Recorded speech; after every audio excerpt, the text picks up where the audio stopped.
స్వాధ్యాయం ధ్యానానికి ఎలా దోహదపడుతుంది?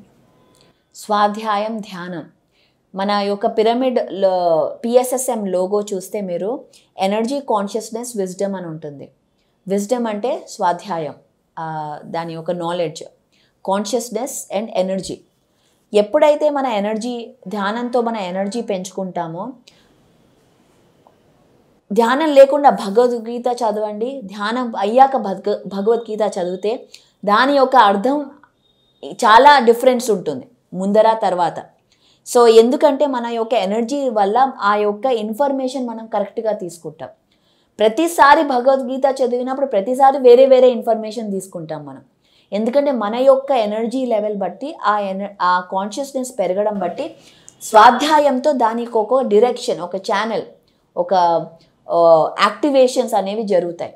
సో స్వాధ్యాయం వల్ల ప్రతి ఒక్క మాస్టర్ బుక్ చదవాలి మనం. ఒక యోగి పరమహంస యోగానంద కానీ, ఓషో కానీ, లేదా బ్రైన్ వెస్ కానీ, జో డిస్పెన్సా కానీ, ఎవరైనా సరే వాళ్ళ బుక్స్ చదవడం వల్ల మన ధ్యానంలో ఆ కాన్షియస్నెస్తో ఇన్ఫర్మేషన్ అనేది మనం తెచ్చుకోగలం. మన యొక్క హీలింగ్ కూడా జరుగుతుంది, మెంటల్ హీలింగ్ కూడా జరుగుతుంది దానివల్ల.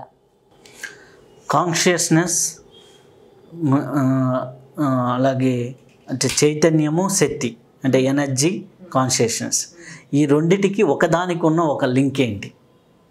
చైతన్యానికి, శక్తికి రెండు ఒకటే. ఎలా అంటే ఇన్ఫ్యాక్ట్ మూడు ఒకటే. విజ్డమ్ కానీ, ఎనర్జీ కానీ, కాన్షియస్నెస్ కానీ ఒకటే. ఎలాగా అంటే ఒకటి గ్యాస్, లిక్విడ్, సాలిడ్ ఫామ్ లాగా డిఫరెంట్ ఫామ్స్, కానీ అది ఒకటే. మన ఎప్పుడే ఎనర్జీలో ఇన్ఫర్మేషన్ ఉంటుంది, విజ్డమ్ ఉంటుంది. అలాగే ఎనర్జీ, కాన్షియస్నెస్ అంటే మన యొక్క చైతన్యం, మన యొక్క అవేర్నెస్. ఆ ఎనర్జీ ఎంత పెరిగితే దాన్ని అంత మనం గమనించగలం, దానితో మనం పనిచేయగలం. సో ఇవి మూడు డిఫరెంట్ డైమెన్షన్స్లో ఒకటే, కానీ గ్యాస్, లిక్విడ్, సాలిడ్ లాగా డిఫరెంట్ స్టేట్స్.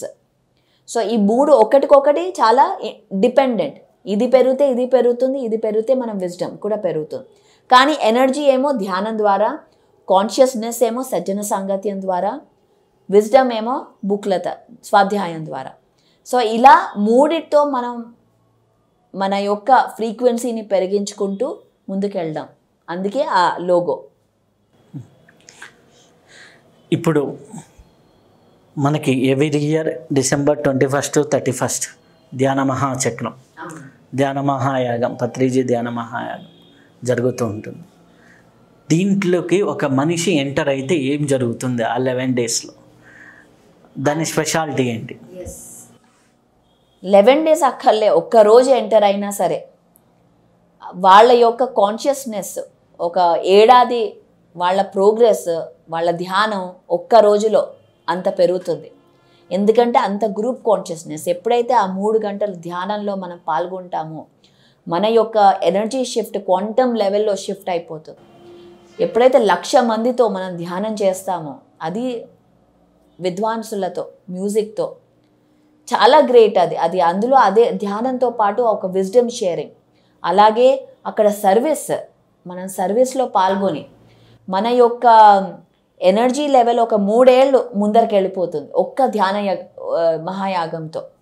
సో ప్రతి ఒక్కరూ ఇది ఎక్స్పీరియన్స్ అవ్వాలి. దీన్ని వాళ్ళ లైఫే ట్రాన్స్ఫార్మ్ అయిపోతుంది దీంతో. అలాగే పత్రిజీ శక్తిస్థల్ దగ్గర ధ్యానం చేయటం వల్ల కలిగే అనుభవాలు, అనుభూతులు ఎలా ఉంటాయి? పత్రిజీ ఆయన నాన్నగారు ఎప్పుడూ చెప్పేవారు, ఆయన ఫస్ట్ నుంచి ఏదైనా సమాధి, ఎక్కడన్నా సమాధి ఉంటే అక్కడ ఎప్పుడూ ఆయన ధ్యానం చేయించేవారు. అది గురువులు, ఆయనకి ఫస్ట్ గురువులు అంటే చాలా ఇష్టం. గురువుల దగ్గరికి వెళ్ళేవారు, అక్కడ ధ్యానం చేసేవాళ్ళు. అది సమీర్ బాబా కానీ, ఒక సూఫీ మాస్టర్ కానీ, మన పిరమిడ్ కర్నూలులో సమీర్ బాబా సమాధి ఉంది, లేదా మన సదానంద యోగి గారి సమాధి కానీ, ఏ సమాధి అయినా ఎప్పుడైతే ఒక యోగి సమాధి ఉంటుందో అక్కడ ఎనర్జీ చాలా హైగా ఉంటుంది ఆ సమాధి అయిన చోట. సో అందుకే శక్తి స్థల్ అనేది చాలా గ్రేట్ కాన్షియస్నెస్తో కూడుకున్నది. సో మనం అక్కడ ధ్యానం చేయడం వల్ల, అలాగే అక్కడ పిరమిడ్ ఉండడం, ఆ మొత్తం ఆ ఏరియా అనేది ఒక హై వైబ్రేషనల్. సో డెఫినెట్గా అది ఎక్స్పీరియన్స్ అయితే మనకి మల్టీ డిమెన్షనల్, అంటే వేరే డిమెన్షనల్ ఎక్స్పీరియన్సెస్ మనం పొందగలం. అలాగే ఇన్ని పిరమిడ్లకి మహేశ్వర మహా పిరమిడ్కి ఉన్న ప్రత్యేకత ఏంటి?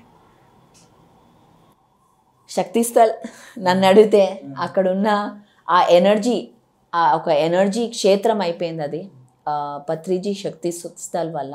ఎందుకంటే పిరమిడ్లు అన్ని చోట్ల ఉన్నాయి, పిరమిడ్ యొక్క శక్తి అన్ని చోట్ల ఉన్నాయి. అన్ని పిరమిడ్లకి ఈ పిరమిడ్కి డిఫరెన్స్ అనేది ఆ శక్తి, ఆ పత్రిజీ యొక్క బాడీ కాన్షియస్నెస్ అనేది అక్కడ ఉంది. ఫైనల్గా ఇంటర్వ్యూ మీకు ఎలా అనిపించింది? చాలా అద్భుతంగా ఉంది. మీతో ఫస్ట్ టైం నా ఇంటర్వ్యూ, అండ్ నాకు ఒక అవకాశం కూడా కావాలి మిమ్మల్ని ఇంటర్వ్యూ చేయడానికి నెక్స్ట్ టైం. తప్పకుండా. మీ యొక్క లైఫ్ ఎక్స్పీరియన్సెస్, మీరు ఎలా ఈ ధ్యానంకి వచ్చారో అనేది దాని మీద నేను ఒక ఇంటర్వ్యూ చేయాలి నెక్స్ట్ టైం. తప్పకుండా అక్క. Okay, thank you.